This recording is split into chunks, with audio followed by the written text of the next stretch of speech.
This is the moment the most aggressive trade posture in modern American history ran into the one wall it could not break through and flinched. Not Iran, not China, not Russia, Canada, the country directly above the United States on the map, the country that shares 5,525 miles of open border with America, the country whose prime minister had been hung up on, whose sovereignty had been questioned, whose economy had been targeted with tariffs that violated a trade agreement the United States itself had written and signed. That country just made Donald Trump back down. In minutes, not after months of negotiation, not after a carefully sequenced diplomatic process involving multiple rounds of back-channel communication, compromise frameworks, and face-saving language crafted by teams of lawyers. In a meeting that lasted less time than most White House press briefings, in front of witnesses, with the outcome visible to every government on earth that had been watching to see what would happen when a smaller country decided to stop absorbing American pressure and start returning it. The reversal was not partial. It was not a quiet walk back buried in a joint statement nobody reads.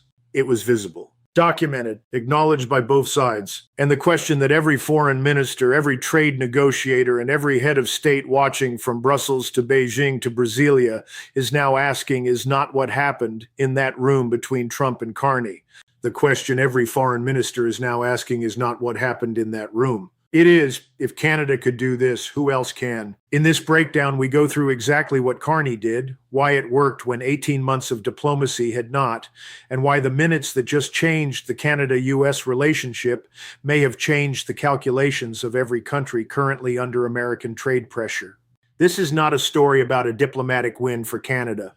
This is a story about a discovered vulnerability in the most powerful trade pressure apparatus on earth. For 18 months, the conventional wisdom had hardened into something close to certainty. Donald Trump did not back down on trade. Not with China. Not with the European Union. Not with Mexico, Japan, or South Korea. The pattern was consistent enough that governments had built their entire response strategies around it. You absorbed the pressure, retaliated proportionally, kept back channels open, and waited. Patience was the strategy. Endurance was the tactic. Nobody tried to make Trump move quickly because nobody believed he would. Mark Carney did not read from that playbook. He could not afford to. He had won a federal election on a specific documented public promise. Canada is not for sale. Canada will not be annexed. Canada will not accept a relationship where its sovereignty is a negotiating position. Every piece of domestic political leverage he held depended on Washington believing he meant it. He promised a different approach, direct, economically precise, and specifically designed to impose political costs on the American side that the administration could not absorb without reversing its position. The gamble was that Trump's pressure was transactional, not ideological, that a leader who understood the economic mechanics of the relationship could make the cost of continuing the pressure exceed the cost of backing down. He was right, and the evidence arrived in the form of a reversal that took minutes. The meeting had been described publicly as a working session, the kind of deliberately vague diplomatic language that gives both sides room to define the outcome after it is known. No joint statement had been pre-drafted. No framework document had been circulated. The White House communications team had not prepared a victory announcement. This was not a meeting that was supposed to produce a visible result. What it produced was visible before either side's official readout was issued. Carney had walked in with 3 documents. Not talking points, documents. The first was a sector-by-sector analysis of American industries whose supply chains ran through Canadian inputs: steel, aluminum, auto parts, agricultural components, energy, with specific employment figures by congressional district for the American workers whose jobs depended on Canadian supply chain access. Not aggregate national numbers, district-level numbers. The kind of numbers that a congressman calls the White House about. The second document was a timeline. Carney's government had spent 3 months quietly accelerating trade agreement negotiations with the European Union, the United Kingdom, and 4 Indo-Pacific partners simultaneously. The timeline showed, with signed letters of intent, not projected possibilities, that Canada was 6 to 9 months from completing trade agreements that would structurally reduce Canadian dependence on American market access by a measurable percentage. Not eliminate it. Reduce it. enough that the leverage that American tariff pressure depended on would be permanently smaller after those agreements closed than it was before them. The third document was the USMCA legal panel preliminary findings, not the final report, which was still pending, but the preliminary findings that the Omani panel had shared with both parties under the Dispute Resolution Protocol. Those findings, which had not been made public, indicated that the American tariff measures were inconsistent with the agreement's terms in three specific provisions. Preliminary findings are not binding, but they are the direction of travel, and they were signed by panelists that both governments had agreed to when the dispute was filed. Pause.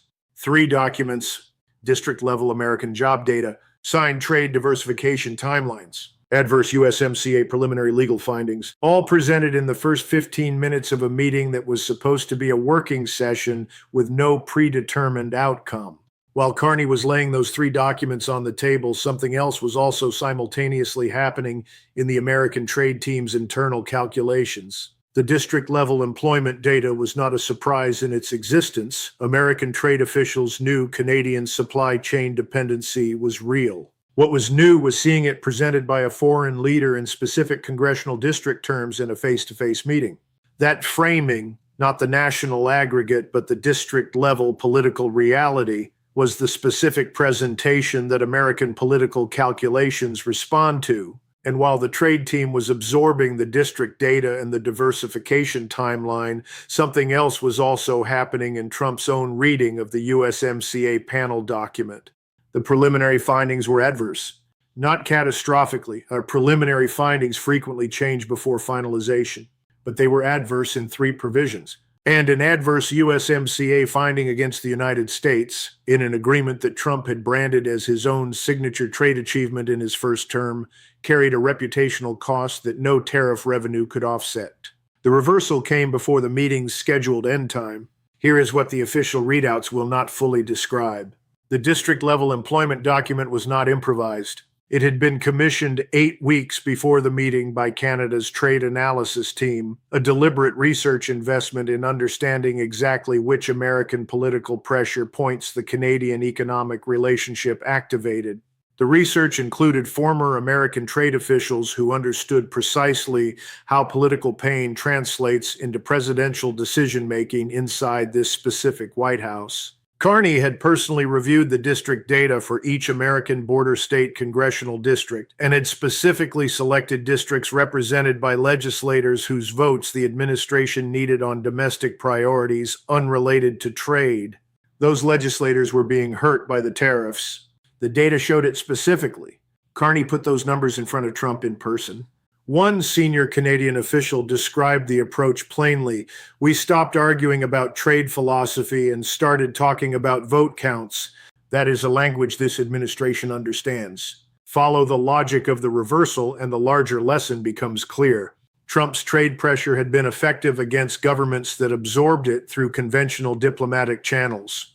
Quiet protests, proportional retaliation, back-channel communication, and patient endurance. Those approaches treated the American trade pressure as something to be managed until it resolved.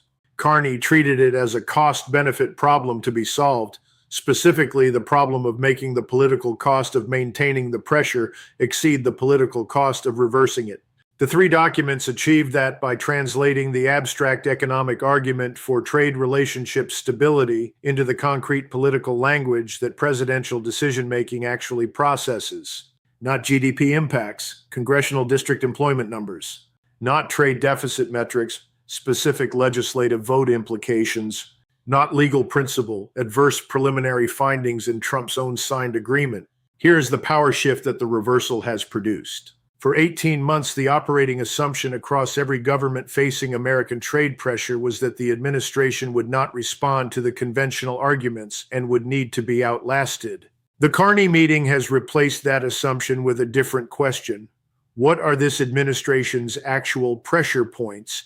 And has anyone presented them in the specific format that activates a reversal? The answer, apparently, is that district-level employment data plus trade diversification timelines plus adverse legal findings in an agreement the president considers a personal achievement is a combination that works.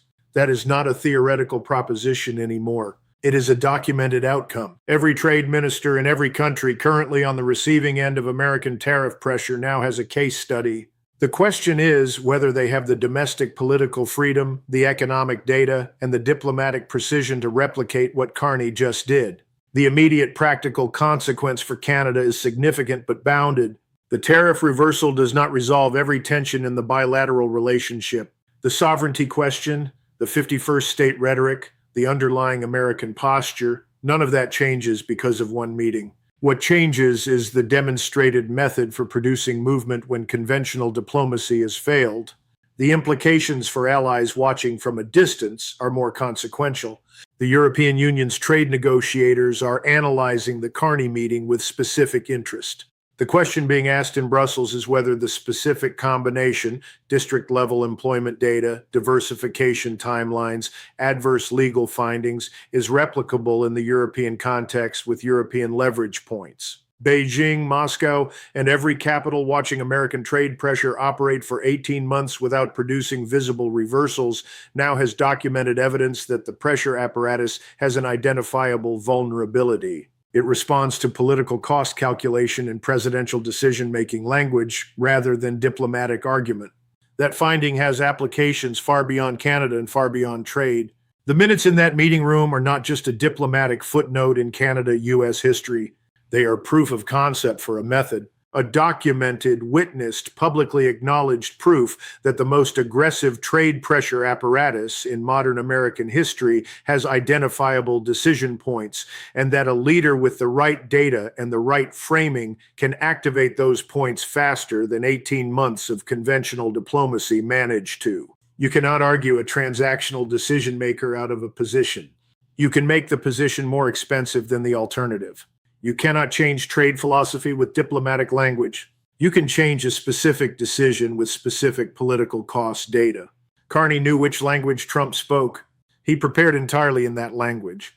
The reversal came before the meeting's scheduled end time. Watch how other governments respond over the next 60 days. If the European Union, South Korea, or Japan shifts its approach toward American trade negotiations, moving from broad economic arguments to specific congressional district impact data and diversification timelines, the Carney method is being replicated.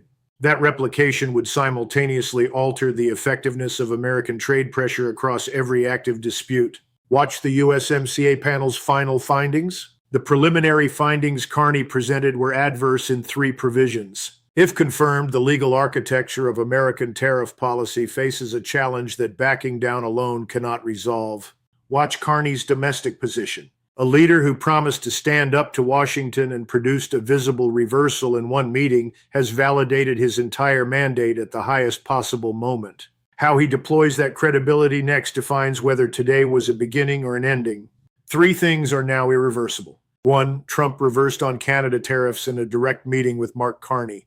The record is documented and acknowledged. It cannot be revised. 2, the method that produced the reversal is now public. Every government with an American trade dispute has the case study. 3, the assumption that this administration does not respond to external pressure has been empirically disproven in the most visible forum possible. Every calculation made before this meeting has a new data point that changes it. Subscribe. The European and Asian trade responses, the USMCA final findings, and Carney's next move are all developing now. I will track every significant development the moment it surfaces. Something big happened in that meeting room. It was not just about Canada. It was the discovery that even the most immovable positions have a price, and that the price can be paid in minutes if you know exactly what currency to bring.